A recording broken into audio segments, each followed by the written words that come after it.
Good Tuesday evening. It's Tuesday, not Wednesday. Tomorrow will be Wednesday, from what I hear. Anyway, so happy Tuesday, everyone. Hope you guys are having a great day. It is beautiful out here. Again, we are blessed with very little wind today. The other day, Sunday, it was like crazy windy. But last night and tonight, we're very lucky. We don't have a lot of wind. So hopefully, if that is the indication, our signal should be good. So let us know how the sound and picture is. And I'm going to jump into to what I want to talk about. I've got a couple really good questions and little demos, actually. I got a couple little demos. Nothing real crazy, but something that I think might help you guys. But before I get into that, you guys, like we announced last night, you guys are receiving those emails from us. You received the second of 3 this morning, and tremendous. We're getting a tremendous response. People are watching that 7 Steps to Basic Sign Carving course, and you guys seem to be really liking it. So thank you so much for watching. If you guys, I'm considering doing some more stuff like that. Maybe pick one certain topic and make a few videos on it, put it on there. So anyway, thanks so much for watching those, guys. And if you have any questions on them, you know how to get a hold of me. And then you'll have one more email tomorrow. Again, they'll be just fast, quick emails. You can unsubscribe if you want to. And then probably it might be a week or 2 weeks before you get another email from us. We just want to reconnect with a lot of people that we haven't connected with for a while. Anyway, all right.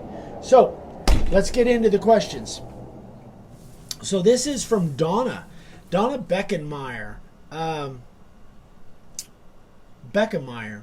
There's no N in there. I thought there was an N in there. Donna Beckenmeyer. She says, I have an ancient router, really old router, and actually I think it's the routers that we started off with in the 70s. It's an old Black & Decker, and the bit randomly slips up and down whenever they want.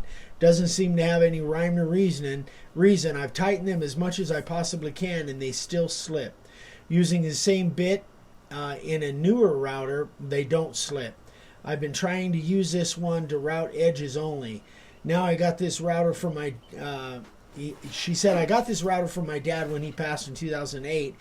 It was very old then. I don't know the manufacturing date, probably somewhere in the 70s, but it's a Black & Decker. And the ones that we used to use back in the 70s is a model 7610. I don't know why I still remember that, but we had them for... those things were just workhorses. They just went forever, and we could rebuild them from start to scratch. We changed the switches, we changed the bearings, we changed the fields, we changed the armatures, the fans. There wasn't any part of that router, really, that we couldn't rebuild, and we could get parts for it. Anyway, but it's got a double nut Collett, which means you had to have 2 wrenches to change the collet. That was long before shaft locks. And it's got a T-screw housing. So I know what she's talking about, a little rack and pinion depth adjustment, which actually works really well. It worked really well on that. The motor's still strong, though, and it sounds like the brushes might be ready for a change. So am I expecting too much for it, or is there something I can do to keep the bit tight? So here's what I suggested to her. And I have actually a couple videos on this.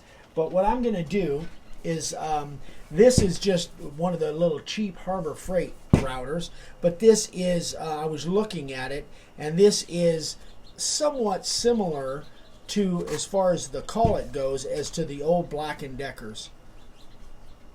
Oh, I have to shift that. All right, so what I'm going to do is I'm going to take this Collett nut off. It's already loose. So this, in case you guys don't know, this is where the bit goes in. And this is a double wrench setup too.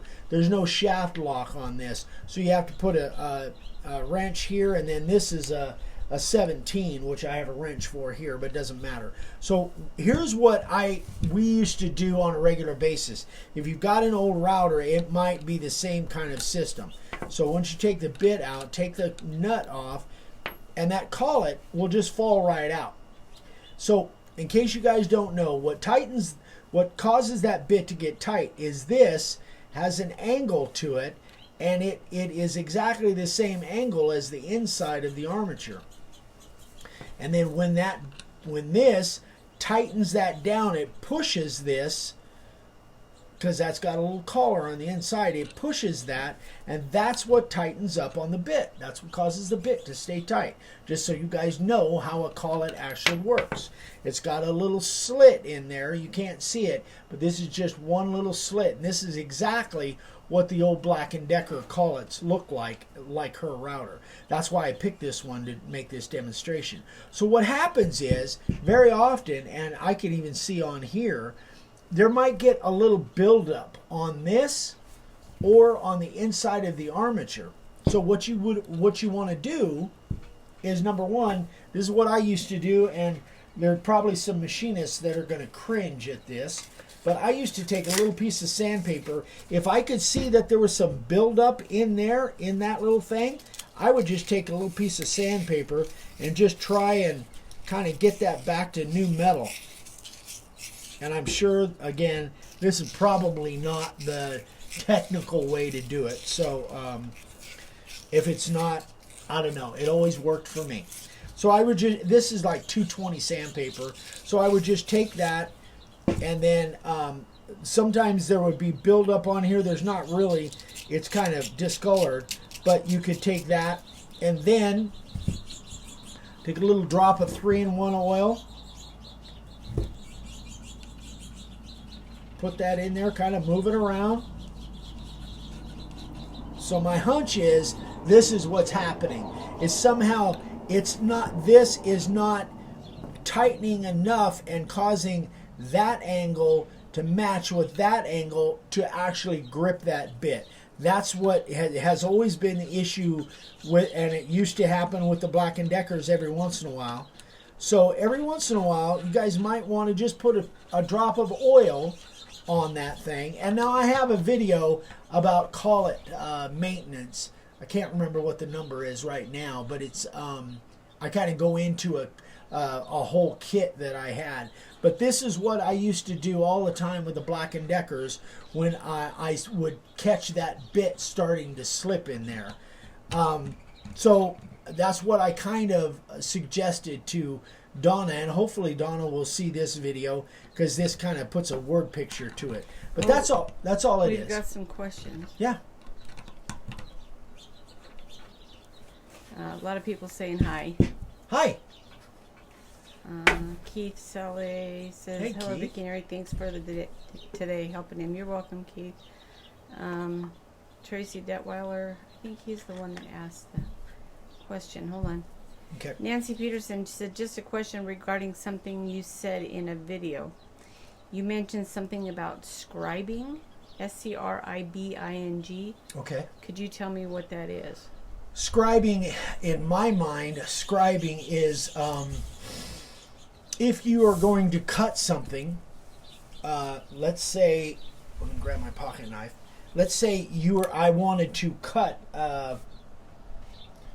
let's say I had a box here and I wanted to cut a line, or I wanted to fold that box on a certain line. I would take and I would cut. I would scribe a line.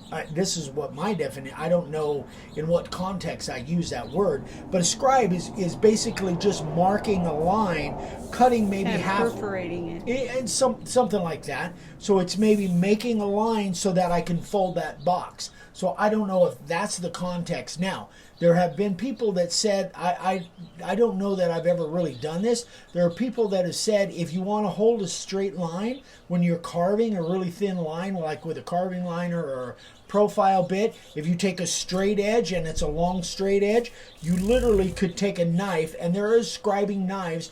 There are knives that are made just for that, for woodworking, and you could scribe a line, and they say it's easier to follow that line. Honestly, I've never tried it, but it makes a lot of sense. Okay, Tracy Detweiler says, what router is that? Oh, this is the Harbor Freight $29 Drill Master. okay. Josh I'm sorry. Josh Tolson says, Eric, do you thin your czar before spraying? In one of the videos I watched, it looked like, hold on, yours was much thinner than mine. No, I have never ever thinned czar. That's just the way it comes out. Now, in the wintertime, it's a lot thicker than it is in the summertime. And out here, it gets thin, but it's water based. So I just never have. I've never needed to. I've never felt the need to thin the czar. All right. Greg Wallen said, would silicone keep it from building up so much in your... It might. That's not a bad idea. It might. I'm not, honestly, I'm not sure. Back when I used to do that all the time, silicone spray wasn't around. Quit spinning that right in front of the mic. Okay. Please. Danny Meadows says, try it on the tablecloth here. Scribing. Nope. Yeah. Okay, that was it. Okay.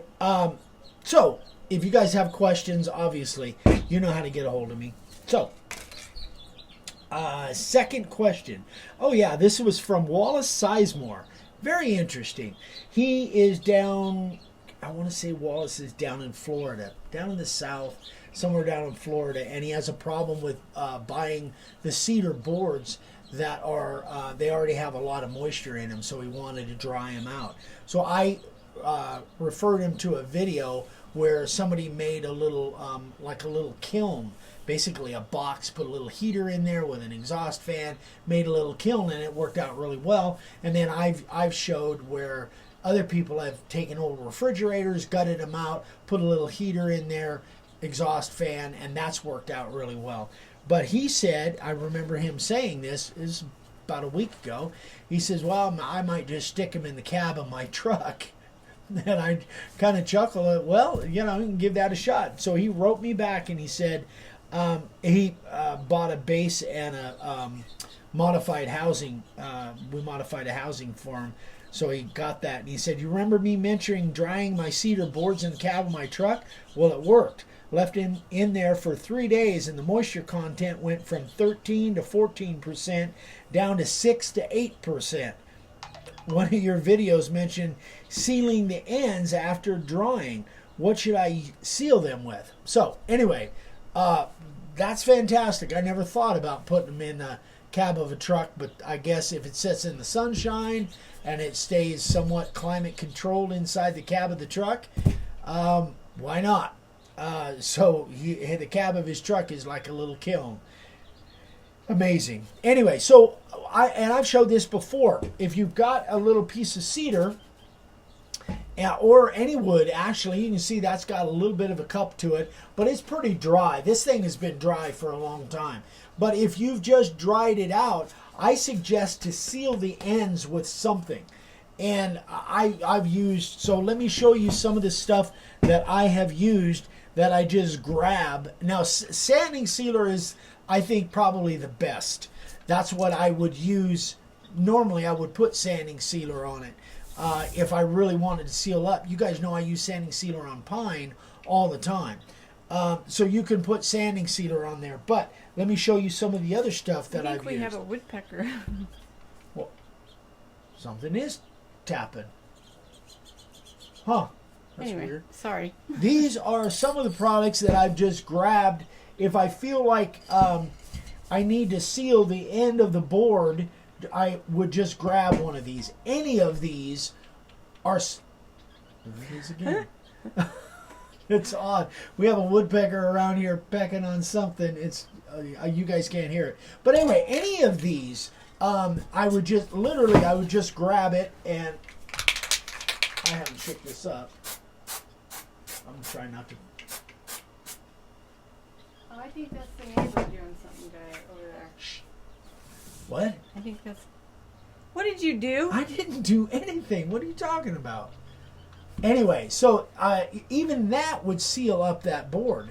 You could use any of these and seal it up. And it just, again, you're going to sand it off. Once you carve it, lay it out, and sand it off, it's going to be gone anyway.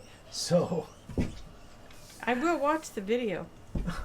Okay. You're on video. I got it on my finger. That's what I was talking about. Mm-hmm. I hate that. Anyway, so any of these, I told him, if you have any kind of a spray that is some kind of a wood finish or whatever, any of that will work better than nothing. So I've used all of these in an instance where I felt like the board was gonna cup on me. So that was a fast one. There was nothing crazy about that one. What? Nothing. You have Why that, do you keep looking at me with that stink eye? You do that guilty thing. Don't give me that stink eye. You do that. It's not a stink eye. It's pink eye. Okay, that is. We'll move on. Probably a good idea. All right, let me get this stuff out of the way. Sign carvers of the day coming up.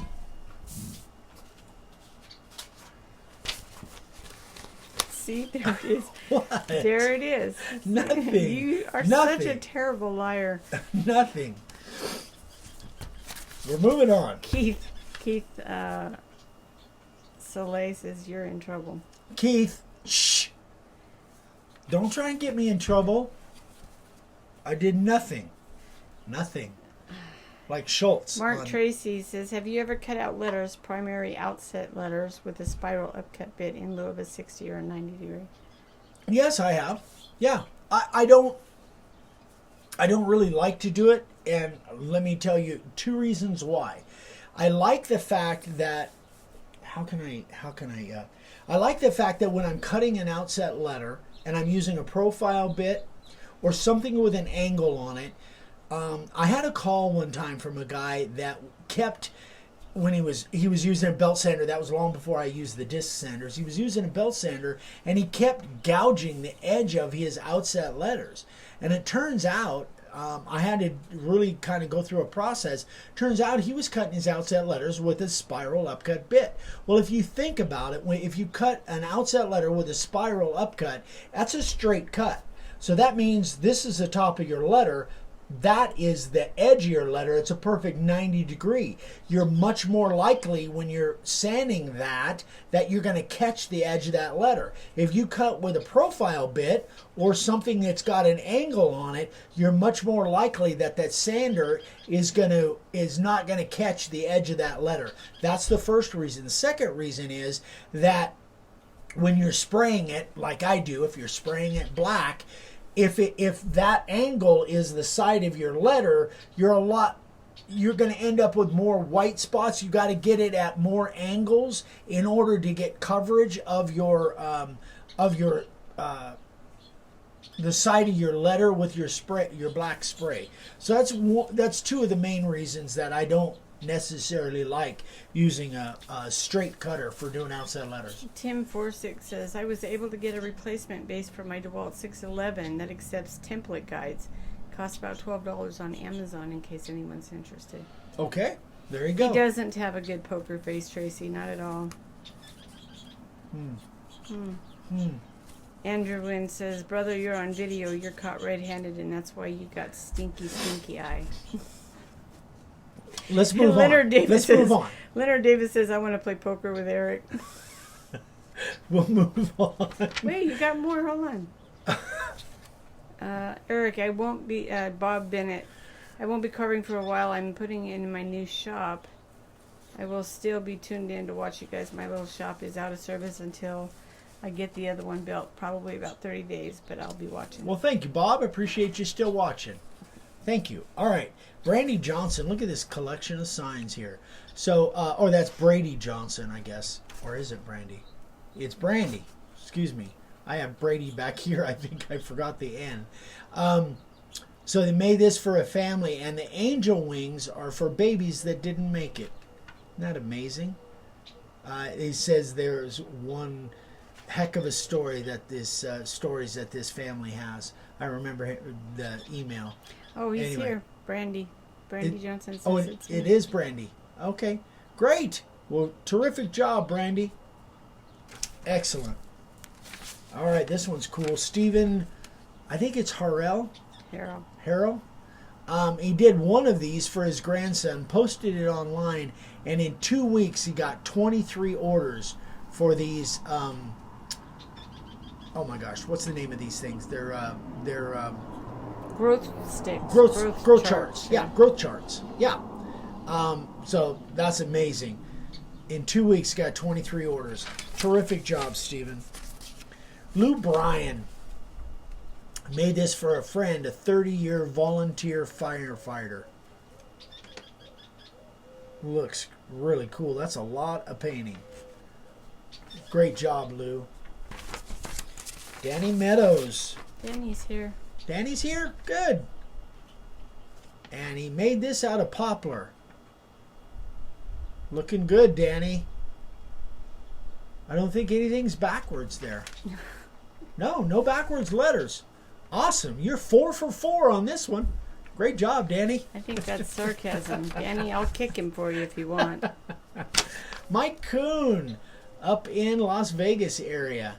So this is for his daughter who has cute. a backyard tiki shack. Isn't that cool? Very cool. That's a neat font that he used there too. Got to get up there and see Mike one of these days. Not that far away. Anyway, all right, you guys, that is it. Vicky's chomping at the bit to go watch the video. Vicky's chomping at the bit to go finish dinner. I'm hungry. And anyway, so any questions, any comments, anything I can help with, you know how to get a hold of me. We are going to be on again tomorrow night. Same place, same bat channel. And then Thursday we'll be on the road, so we won't be doing a live on Thursday. Friday night we'll be doing a live on YouTube at Ryan and Amy's house. And probably have some kind of surprises going on. Danny Meadows says, thanks, Eric and you too, Vicky. The next lights are for you. Oh. All right, say goodnight, Gracie. I am a flashlight geek, man. All right, good night, you guys. I hope this was helpful. Again, if you have any questions, eric@makeawoodsign.com. You can leave comments on here, and I'll always look at those, but most of them I won't answer unless I just generally won't answer them. So please send them to my email. Anyway, guys, Vicky's giving me the wind it up thing. So we will see you guys tomorrow night, and we love you. Bye. Bye.